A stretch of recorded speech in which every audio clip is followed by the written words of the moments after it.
Good morning. It is Saturday morning. It is super bright already, very sunny, but we got some rain last night at last. I don't know how much quite yet. I've got to walk out here and check the rain gauge, but last night I actually got woke up by storms. We had storms all around us once again, getting nothing but sprinkles and watching rain pass us by. But last night after we had gone to bed, we finally got some because I heard it hit the house. It actually woke me up because it was a sound I hadn't heard in a while. Let me take a sip of my coffee real quick and then we'll get started on the tour.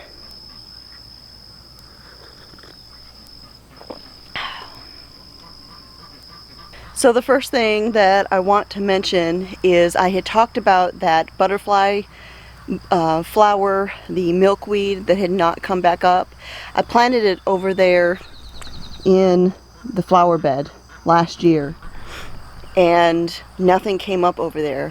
However, right here in this weedy little spot next to the driveway and the sidewalk that desperately needed to be mowed, looky here. When the seeds blew in the wind, they got stuck right here in the corner and seeded themselves. And so now we've got the orange milkweed, the butterfly flowers, right there. So this year, when those flowers start to go to seed, I'm going to save some of the seeds so that I can plant them where I want them next year. So I think maybe it's just a self-seeding perennial, I'm not sure. So we have some sunflowers blooming out here in the garden. And these are the teddy bear sunflowers, but they're just not, they're not what I thought they would be. I had some in mind that were like the ones we grew in Alaska. So they're pretty, they're just not what I thought they would be, I suppose. All right. So let's see, how much rain did we get last night? Well, we got over a ½ inch. That is better than nothing. Every little bit counts. And this is the first time in a while that I've actually needed to empty this.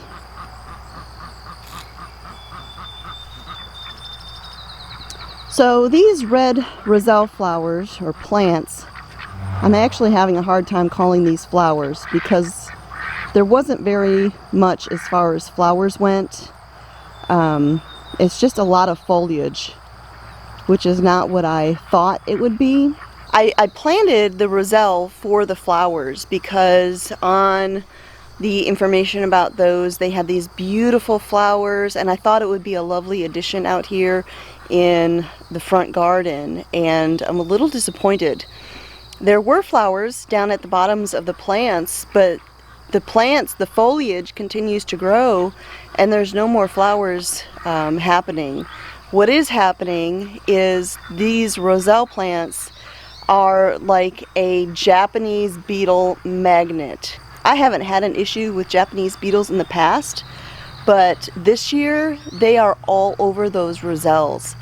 And because of those two factors, the lack of flowers and the abundance of Japanese beetles, I don't think I'm going to grow it again.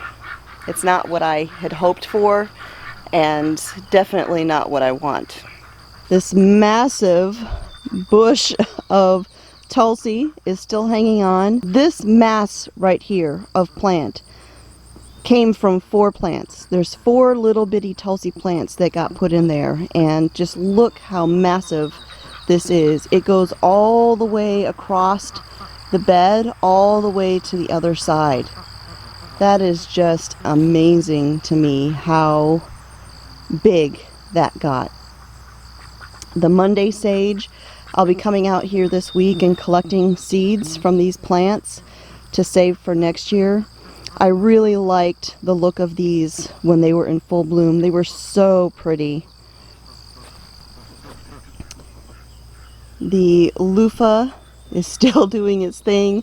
I have my sunshade up there, and the loofah has already wrapped all the way around it and through it, and there's no moving it until it's time to take the garden down. And my lone loofah gourd is still hanging on. I need to look up to see exactly how I will dry this, whether I pick it or if I dry it still on the vine. I need to look that up and see. And speaking of vine, the beautiful green foliage is now starting to have sections that are dying off. So I don't know if this is a pest issue. I have seen a few stink bugs, but it could be that it's just the underlayer dying off because it's not getting any sun. Hard to say, because the top, the outside, is still green and full and lush, but the undersides are starting to get a little rough looking. The tomatoes are still producing. I just came out here and harvested a whole bunch yesterday again. We've got beautiful, these are Dr. Wykes. Now, I've noticed they're not getting as big as they were previously. The garden has really been struggling with this intense heat and dry conditions that we've been getting. And so the tomatoes might not be getting as big, but they're still producing, and that really makes me happy. It'll be okay if I don't get another 25-ounce Dr. Wykes or Dr. Witches. I actually looked it up, and in England it is pronounced witch or wish. So I don't know. Dr. Witch? Maybe? Who knows? Anyways, so even if I don't get another massive giant tomato, I will still be happy that these are still producing more tomatoes. And another reason I'm happy that they're still producing is because Mama is going to be coming for a visit. That is my mother-in-law, Marie, Mr. Smith's mom. She will be coming next weekend, and she'll be staying for a couple of weeks. And so I'm really excited that she will be able to come out here and, well, try to come out here. She's still recovering from her broken knee, but she's a little bit mobile now. But she'll be able to at least see the garden and be able to experience it, which makes me happy. Hi, babies.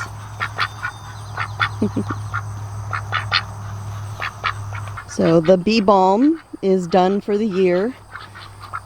It's amazing how quickly that stuff dies off. You've got this thick green foliage, and then boom, there's flowers, and then just like that, it's gone. Now there are still a couple segments, like this little chunk right here, that still have some flowers, but it won't be long before these completely die off like the rest of those over there. But now that this is dying back, now we can see my sage and my thyme that I have planted down in here that had gotten swallowed up. So that's a positive at least. My little skinny bed over here is hanging on. These lantana flowers, I just love these things. They are so resistant to the drought, and when I planted them they had flowers. Then those flowers kind of died off, and the foliage just grew and grew and grew, and now we have another wave of flowers just all over the place. Beautiful color. The yellow ones here, we've got the kind of pink multi-toned ones here, and some purple ones down here. I absolutely love those flowers. My big coleus down here is still hanging on, full of color. No flowers yet from it though, so it is still growing. We've got cucumbers reaching the top of the trellis now, so it's kind of fun coming out here and picking those from overhead. Look at how tall this daikon radish has gotten with the flowers. Isn't that neat? That's about 4 feet tall. I mean, it's almost worth letting these go to seed just for these pretty little flowers, these delicate flowers.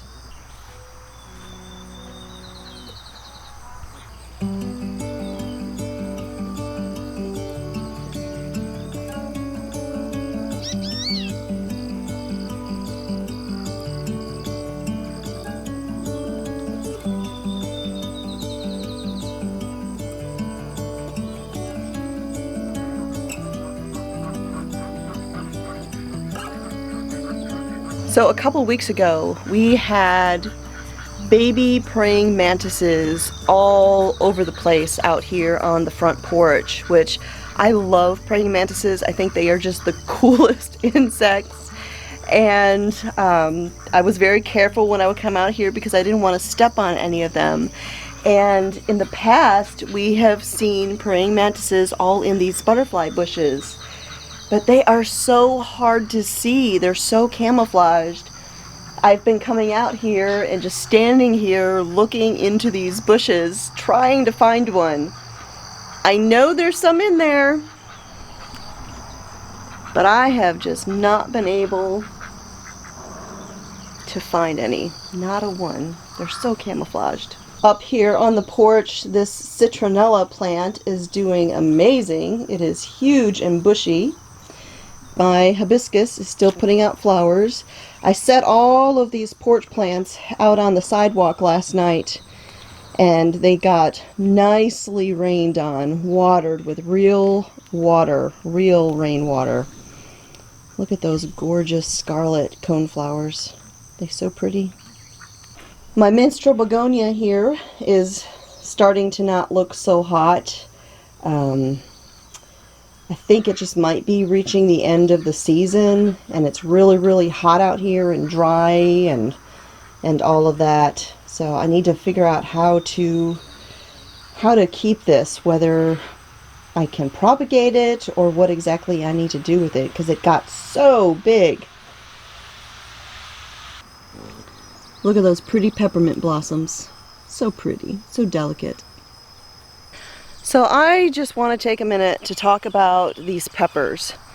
You know, you go to grocery stores in the springtime, and a lot of times you will see ornamental pepper plants that people will grow just to be decorative on the front porch.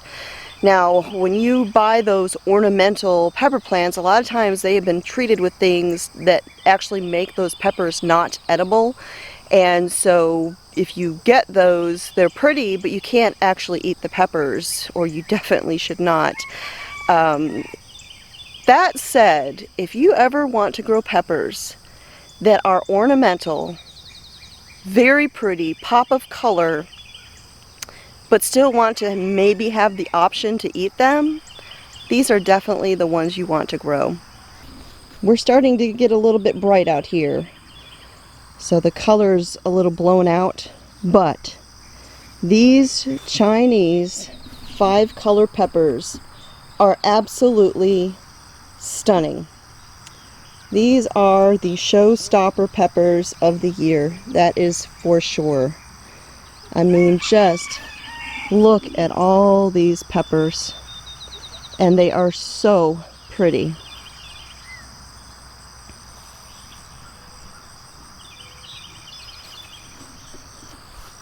We've got more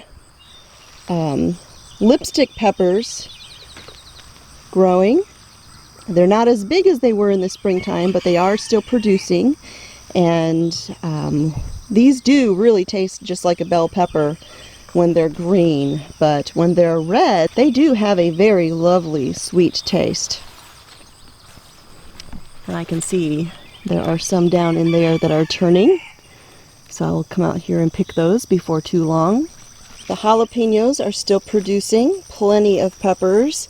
We've been using a lot of these for like the stuffed pepper recipe that I do, but I'm going to be coming out here and harvesting some. But I'm going to be doing a few more things with these peppers, the jalapenos, like making fermented peppers, and the Tabasco peppers, I'm going to be doing the vinegar sauce and Tabasco sauce before too long. We've got peach peppers, the peach rush finally ripening. They take so long to ripen, but there's a whole lot of them. The vernissage, black vernissage tomatoes are still producing heavily, ongoing. But now this far into the season, some of the plants are beginning to struggle a bit. I'm starting to see some leaves that are starting to brown. I need to come out here and trim these off.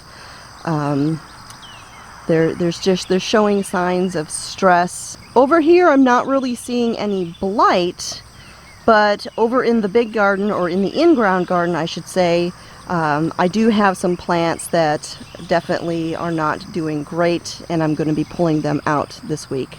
My zucchini are still producing, but they're not looking as beautiful as they were a week or two ago. They're still, like I said, they're still putting out fruit. We're still getting zucchini from them, but they're looking rough. Out here we've got more of the lantana flowers just everywhere, doing lovely, covering up those beautiful watermelon down there. And the noodle beans. Look at all of these, you guys. Oh my heavens. They are everywhere.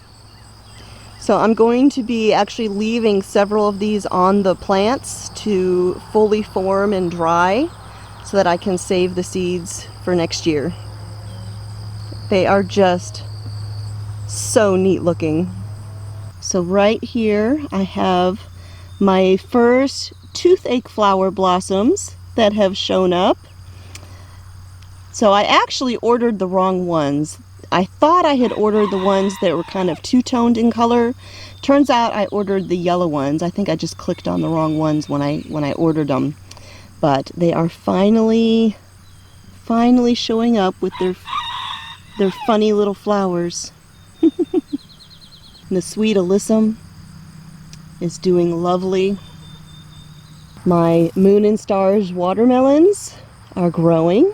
I've got 2 of them out here that have some good size to them, and I don't know if they need support on the vine here, but I will come out and tie these up just in case. I mean, this is the first year I've been growing these, and I really want to be careful to protect them and not do anything to risk them. The sweet potatoes are still putting out blossoms. We have started seeing some insect activity out here on these. Something's been munching on them. I'm not quite sure what. I haven't seen what it is, but so far the plants seem to be doing all right, even though something's been nibbling on them. So I'm not going to spray them with anything as long as the plants are still doing all right. So the critter that was out here digging in the garden seems to have moved on. I haven't seen any more signs of them digging. I filled up the holes and they haven't been redug, so that's a good thing. And it looks like I'll be coming out here and harvesting some of this candy roaster squash this week. We've got 2 of them that look like they're about ready. Look at that. Look at that beauty. So I'm anxious to try these. All right, the NT Half Runner green beans are still putting out lots and lots of beans. They're not getting as long as they were, and I really need to get out here and do some more picking. We've got some really oversized ones out here, and I will actually be leaving quite a few of these to fully develop and dry so that I can save the seeds to grow more, because we really liked these beans. The Lemon Queen sunflowers are doing great. They are just all in bloom right now. Got a couple that are kind of hanging over, they're so big. But they're so cheerful. They're actually much taller than I thought they were gonna get. I thought these were only supposed to be about 4 feet tall, but that one over there in the back is at least 8 feet tall, because it's way over my head. This one right here is probably about 7 feet tall. I am just absolutely impressed with these sunflowers. And speaking of great big sunflowers, the Mongolian giants have opened up this week. 2 of them have. And that one there is a good 8 feet tall, easily, because it's way over my head. And the bees are loving them as well.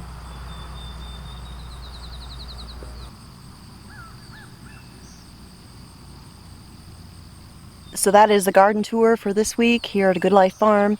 Thanks for walking through the garden with me. I hope you enjoyed it. And if you're interested in any of the other weekly tours, I will put the link for that playlist up in the corner or down below where you can find them so you can see how the garden has progressed throughout the year. So thanks for watching, you guys. I will talk to y'all next time.